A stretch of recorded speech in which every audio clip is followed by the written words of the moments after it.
बार बार यह क्वेश्चन आता है और बच्चे गलत कर जाते हैं। ताजमहल का रंग फीका पड़ रहा है किस चीज़ के कारण? वायु प्रदूषण या जल प्रदूषण? लोग बोलेंगे कि जल प्रदूषण के कारण। 100% आपके दिमाग में भी आएगा कि जल प्रदूषण के कारण ही, क्योंकि अम्ल वर्षा होता है और उसके द्वारा क्या होता है, ताजमहल का रंग फीका पड़ जाता है। लेकिन आप सरासर गलत होंगे, क्योंकि guys welcome back to our YouTube channel.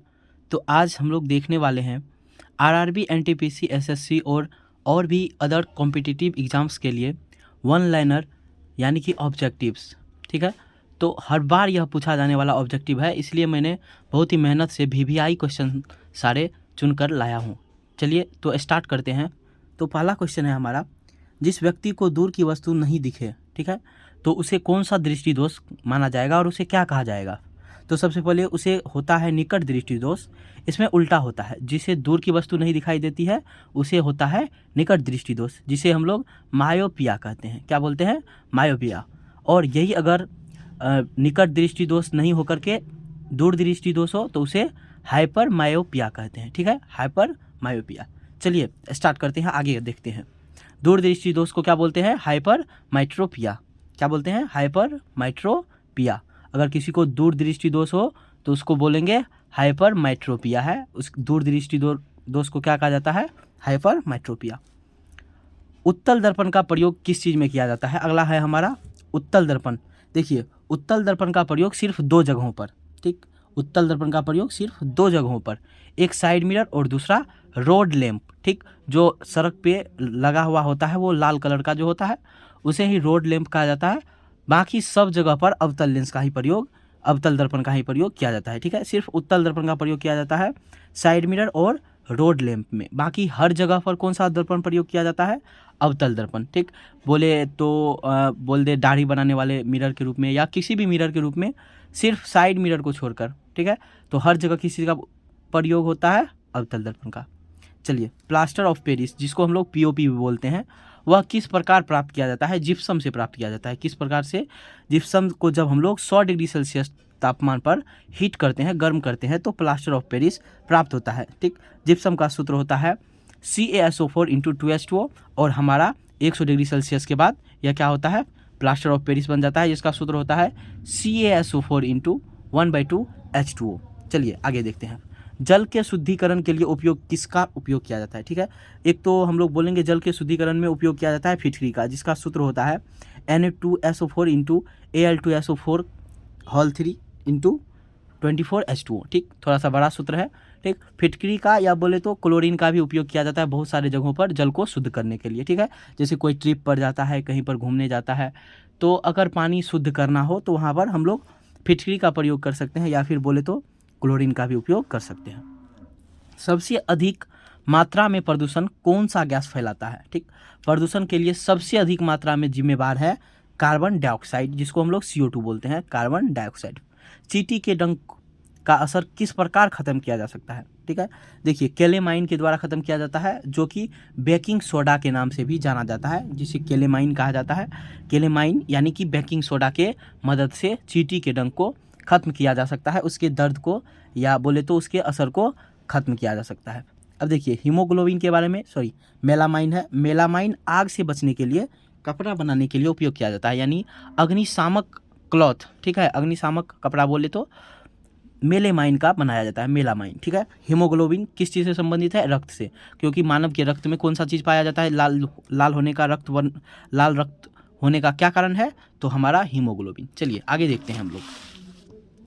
प्लीहा आरबीसी का कब्रगाह कहा जाता है। ठीक है, आप लोगों को पता ही होगा आरबीसी क्या है, रेड ब्लड सेल्स, और डब्ल्यूबीसी वाइट ब्लड सेल्स। ठीक है, तो आरबीसी का कब्रगाह किसे कहा जाता है? प्लीहा का, प्लीहा को। हर बार ऐसे क्वेश्चंस बार बार दोहराए जाते हैं, इसलिए मैंने आज पूरा निचोड़ निकाला है। ठीक है, इसीलिए आपको लास्ट तक वीडियो को जरूर देखना है। थोड़ा सा बड़ा हो सकता है वीडियो, लेकिन इंपॉर्टेंट है, वेरी वेरी इंपॉर्टेंट। रक्त का शुद्धिकरण किसके द्वारा किया जाता है? देखिए, रक्त को शुद्धिकरण 2 तरीके से किया जा सकता है, एक तो हमारा छानकर, दूसरा O2 मिलाकर।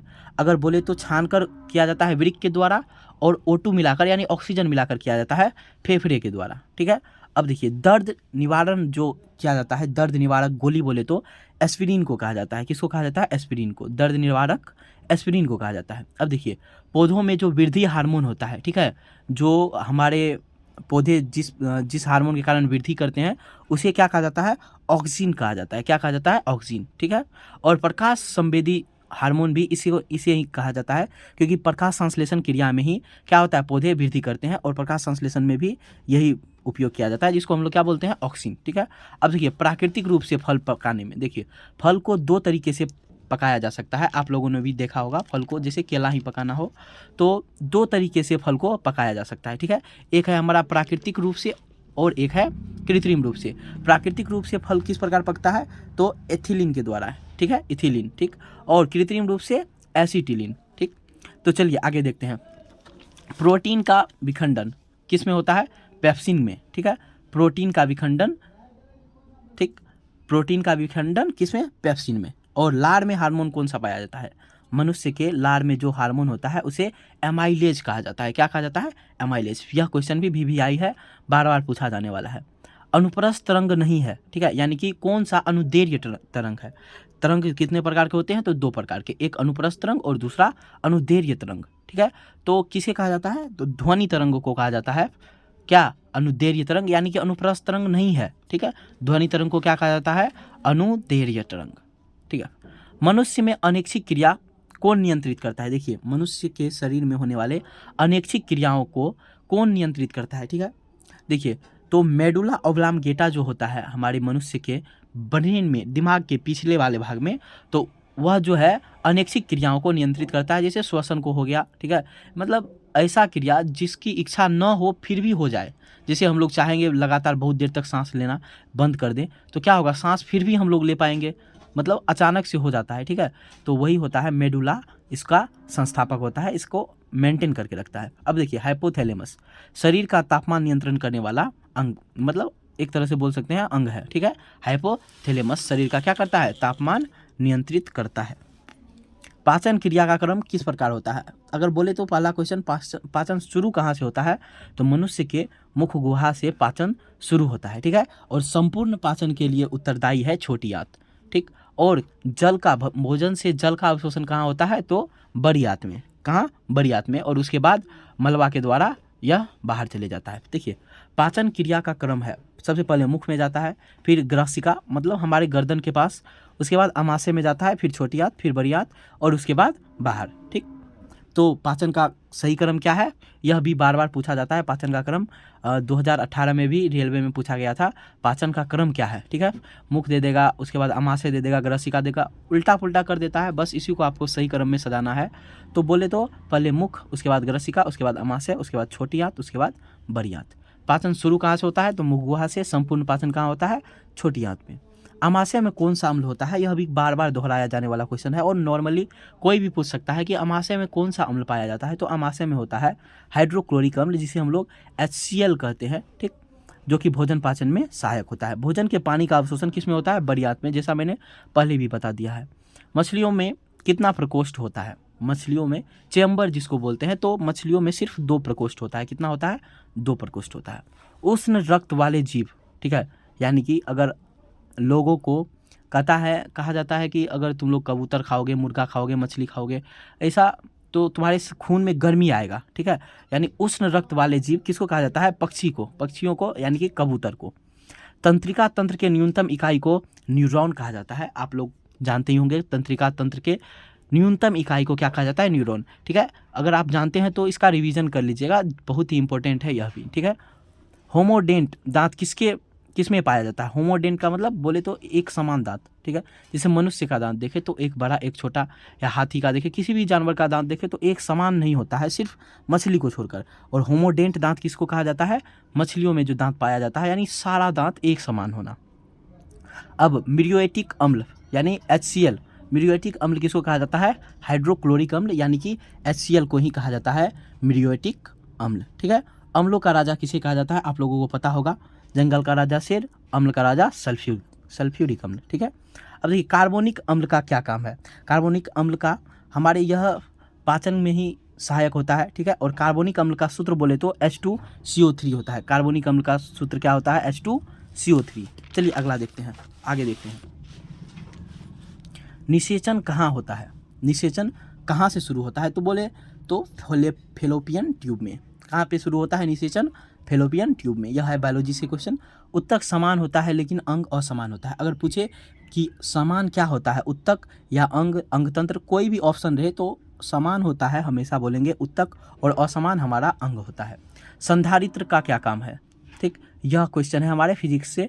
ऊर्जा संग्रहित करना काम है किसका? संधारित्र का। ठीक है। जीवाश्म ईंधन, कोयला और पेट्रोलियम किस प्रकार का संसाधन है? तो सबसे पहले यह समाप्य संसाधन है, यह समाप्त हो सकता है और इसे गैर नवीकरणीय संसाधन भी माना जाता है और कहा भी जाता है। ठीक है। देखिए, बार बार यह क्वेश्चन आता है और बच्चे गलत कर जाते हैं। ताजमहल का रंग फीका पड़ रहा है किस चीज़ के कारण? वायु प्रदूषण या जल प्रदूषण? लोग बोलेंगे कि जल प्रदूषण के कारण। 100% आपके दिमाग में भी आएगा कि जल प्रदूषण के कारण ही, क्योंकि अम्ल वर्षा होता है और उसके द्वारा क्या होता है, ताजमहल का रंग फीका पड़ जाता है। लेकिन आप सरासर गलत होंगे, क्योंकि वायु प्रदूषण के कारण ही क्या होता है, धरती के ऊपर जो अम्ल है वह ऊपर जाता है, और वायु प्रदूषण के कारण ही क्या होता है, वहाँ पर बारिश के रूप में अम्ल वर्षा होती है और ताजमहल का रंग फीका पड़ रहा है। ठीक है। किस चीज़ के कारण? वायु प्रदूषण के कारण। आप लोग इसे बार बार मिस्टेक करते हैं, तो इसे एक बार बढ़िया से देख लीजिए और सुधार लीजिए। अब देखिए, अम्ल वर्षा में कौन कौन सा अम्ल होता है? SO2 और NO2। ठीक है। अम्ल वर्षा का मुख्य अवयव क्या क्या है? SO2 और NO2। ओजोन किससे क्षतिग्रस्त होता है? देखिए, अगला क्वेश्चन है, ओजोन किससे क्षतिग्रस्त होता है? तो ओजोन के क्षतिग्रस्त होने का सबसे मुख्य कारण है CFC। क्या है? Dichlorodifluoromethane. ठीक है। CFC, क्लोरोफ्लोरोकार्बन भी इसे कहा जाता है। प्लास्टिक कचरे का निपटान जलाकर या रिसाइकल करके? प्लास्टिक कचरे का जो बोले तो निपटान किया जाता है वह रिसाइकल के द्वारा। अगर हम लोग जलाते हैं फिर भी उससे क्या होता है, प्रदूषण ही फैलता है, इसलिए हमें इसे रिसाइकल ही करना चाहिए।